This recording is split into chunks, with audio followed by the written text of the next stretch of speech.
Okay, Kevaun's Cottage at the end of week 20 and 21. As you can see, the ice is out of the bay now, so the boat's starting to float around a little bit, not frozen in anymore.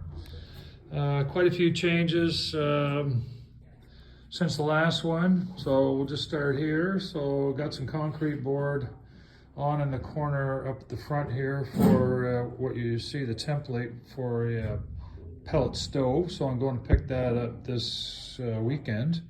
So it'll give some heat to the old cottage. Now let me spin around here and we'll let you take a look at the ceiling. So I've got the tin ceiling on. So those ceiling tiles all came off of a barn out in Napanee way.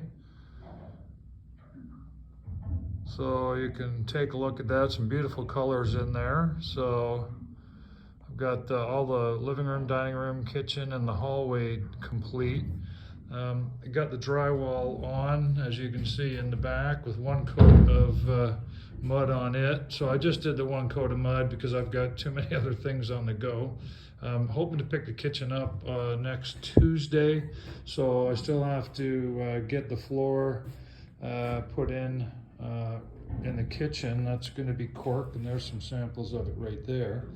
The engine room, which hatch for the engine is underneath the plywood, is open right now. The hatch is sitting right there, so I got to get that put back on and get it welded shut before I go ahead and do the floor. So I'll walk down the hallway here, so like I say, you can see all the drywall done.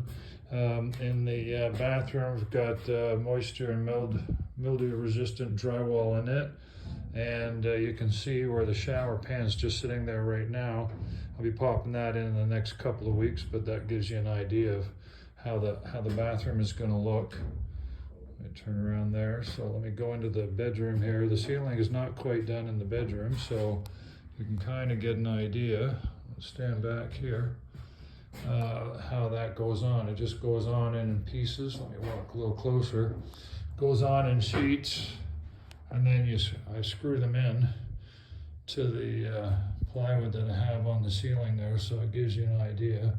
And then I cut each one of them to fit the wall, because the boat gets bigger at the back.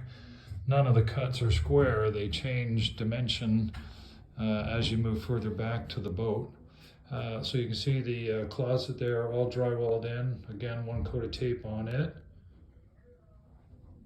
And then in the mechanical room, there's no drywall in the mechanical room. Mechanical room is going to be all plywood, so you can see I've started to pop that on there. And what that does is it just lets us screw all the mechanical materials can be screwed straight onto that plywood, so it's anchored up real good and durable as far as getting hit or knocked around, stuff like that. So, and we've got a new door for the back. It's going to be going in there, but I have to pick it up. It's at a friend's house, and I've got to cut the opening higher because I keep knocking my head on that door every time I come in. So I'm going to make that opening just a little bit taller. But from this side here, let me show you this. You can see the 3 dimensions on the ceiling. A lot of people said it's like being on top of a dragon, which is kind of right. Dragon, bird feathers, fish scales. So anyway, that's the end of week 2021. Stay tuned. You know it. More to come.